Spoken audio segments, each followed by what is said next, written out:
Successfully recruiting key managers, professionals, and executives in the middle market. A little background on who I am. I'm Bob Lindeman. I'm the co-founder of the Overture Group. We're an executive search and recruitment firm focusing on the middle market. We specialize in executives and managers and professionals in those organizations. I have 25 years of experience in strategic planning, management and ownership succession, compensation, and recruitment as a partner in a major accounting and consulting firm. I also currently serve on 2 privately held company boards, and I've also served on 3 other boards over the last 20 years. I believe that's very relevant information as I present today because I'm coming from multiple perspectives as I talk about successful recruiting.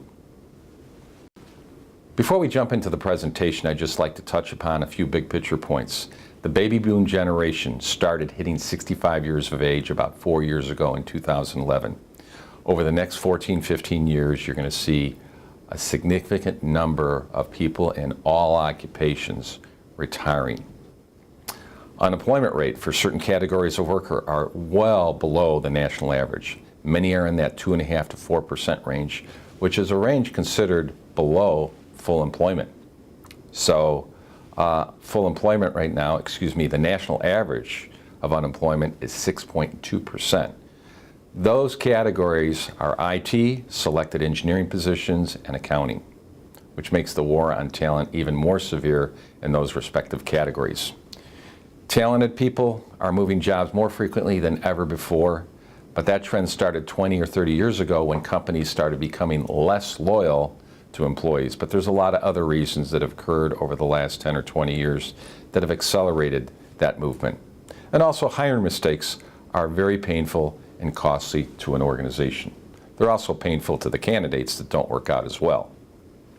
The topics that we're going to be addressing today are as follows, and there's 6 areas: position description and position specification, recruiting strategy, interviewing and performing due diligence on the candidates, relevant information to be provided for candidates, the offer, and then onboarding and follow-up. The first step is develop a position description and a position specification that will meet the company's future needs, not just today. Key factors and questions that need to be addressed: when was the last time the position description and the position specification was updated, and by whom? Or is this a newly created position? If it's a newly created position, you might have to put a little extra effort in there from the standpoint that newly created positions have a high failure rate. And it's because organizations don't take the time to really evaluate that position description and what it's going to be required to be successful in that role. Also, how much turnover has the company had in this role, if it's an existing role? If it's turned over more than 2 or 3 times in the last 10 years, there could be a problem with that department, with that role. So you need to do a little extra work when you develop that position description and position specification, as well as maybe go beyond that to see the reasons or the causes. Maybe it's that person's boss. Strategic changes planned for the business, demographics of the organization, what stage the company is at in their life cycle. For example, if you're going from that go-go stage, that adolescent stage to prime, where you're really in that growth mode, when you look at candidates, ideally you want candidates who've been there before, that have navigated that type of life cycle before, and so that you can benefit from what they've learned. Also, what's the projected growth or decline in revenues? Obviously, if you're going to grow rapidly, you want to make sure that somebody has been with an organization that's been, if you're going from 50 to 100 million, you don't not necessarily want to hire somebody who's just been with a 50 or 60 million dollar company. You want somebody who's been at that $100 million company before, so that they understand the challenges that will entail. Similar question, but a slightly different question than the life cycle question. Also, what will the organization chart look like 3 to 5 years from now? We encourage clients to draw the organization chart of what they think it might look like 3 to 5 years out by putting the names of the titles of the positions, not the names of the executives, so that you take personalities and people out of it, so that you have a feel for what might that look like in the future. And that will tell you a lot about the organization. Step 2, After you get the position description and position specification nailed down, develop a solid recruiting strategy that's tailored for that position. One size does not fit all. Key factors and questions that need to be addressed: what are the potential sources that we should look for these respective candidates, or for that candidate pool?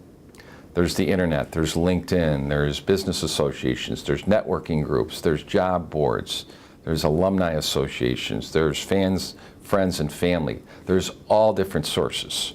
And so you need to weigh in on those and evaluate those before jumping in and tackling the search. Also, what's the timeline?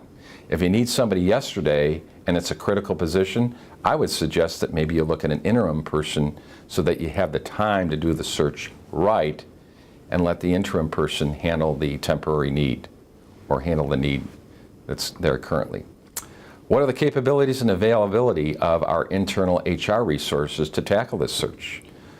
These days, especially in manufacturing companies, but also true in a lot of organizations, they are spending a lot of time on the hourly positions and some of the lower level positions, because that's where the turnover is the highest, leaving very little time sometimes to tackle those key contributor, executive, and professional searches. And those are the positions that are really going to make a difference on your bottom line and on your top line. Also, what's the cost benefit regarding the use of an external search firm? They can be costly, but the ROI can be there, especially if they do a good job. And is this a confidential search? If it's a confidential search, you have to watch how you source your candidates. Interviewing and performing due diligence. And yes, interviewing is a form of due diligence and probably one of the most important aspects of due diligence. You want to have the right people interview the candidates, and you as an employer know who the right people are in your organization that will present the company the best, that will also be the best interviewers. What you want to do is you want to provide those people who are interviewing the pertinent information on the position that's being recruited for. They need to see the position description, the position specification, the resume of the candidate that they're interviewing, and any additional background on the candidates. It's very embarrassing, and we do get this feedback occasionally, where the candidate comes back to us, we present them to a client, they go through the interview process, and they get this queasy feeling because they interviewed with one or two executives that were under a different impression what the role was because they didn't have the position description or they didn't have the position specification. So that makes that candidate feel a little queasy about, does this organization really know what they're looking for? Do they communicate with one another? And that situation does occur a lot more frequently than you would imagine. Also, provide interviewers, your internal interviewers, with the training to be effective so they can assess the fit of the candidates with that position and with the organization overall from a cultural point of view. Should leadership management or cultural fit assessments be considered, and at what point in the process? Also, who performs the reference checks? There's no one right answer here. Sometimes an organization will just have their HR department do it. Sometimes the HR department will farm part of it out and they will use an external agency that's all they do. They do an excellent job at that. I've also seen where the hiring manager, for instance, I've seen CEOs actually do the reference checks on VP and C-level positions because they want to get the real scoop, and this position is so mission critical to the organization, they're going to do it themselves, and they feel that they'll get honest answers when they, the CEO, are calling other CEOs. Of course, one thing you need to watch, you need to make sure you get that candidate's permission to contact their references, because there's a time and there's a sequence there. Also, have you gone beyond the references the candidate has provided you?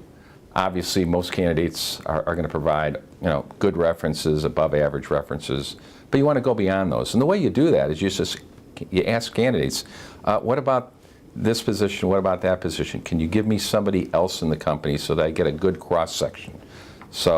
Or is there anybody external to the organization? If you're interviewing a CFO, can I talk to the accounting firm that you worked with? Who did you work with at that accounting firm? Or the bank, who did you work with at that bank? Of course, you do need to get permission, even though it's not an employer, it is somebody on the external side, and you don't want to get that rumor mill working, so you need to get that approval from the candidate. What about background checks? Criminal, drug tests, education, certifications, financial. As many of you may know, about 2.5 years ago, the state of Illinois changed a law. You can no longer do financial and credit checks on many positions, primarily those positions that involve financials and transactions and cash. You can still do financial background checks, so you really need to dig in as to when you can do that credit check or not. Reviewing candidates' work product or results at other companies. As a recruiter, I like doing this. I like to see candidates' work products, and of course I respect their confidentiality and their intellectual capital, so I will ask them to white out company names or sensitive information, but I would like to get a feel for the quality of their product, the depth of their expertise, what they've done, how collaborative was the process that they used to arrive at that report or study or that analysis. Those reports can tell you a lot about the candidates. At the other end, a very simple way of evaluating other candidates, say for instance salespeople, is ask for their W-2s for the last 5 or 10 years. That will give an indication of what their performance has been, especially if they've been commission-based. Nothing illegal about asking for W-2s. And by the way, if you're going to review this information, you have to return it to the candidates because much of this information is very confidential information. You have to remember in the interviewing process that it is a two-way street, especially your talented candidates, whether they be CEOs, whether they be VPs, whether they be directors or professionals. They're interviewing you as much as you're interviewing them.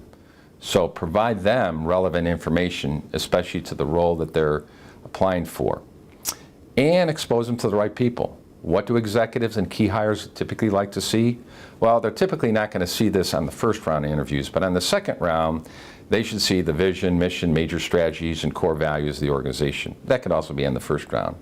But audited financial statements or high-level financial information or some history of some financial results is very important to a lot of executives. Also the organization chart. What does it look like?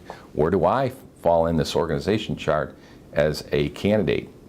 And what does the organization chart look like in the future? Any potential changes? Also an in-depth tour of the business. There could be multiple locations that this candidate should visit.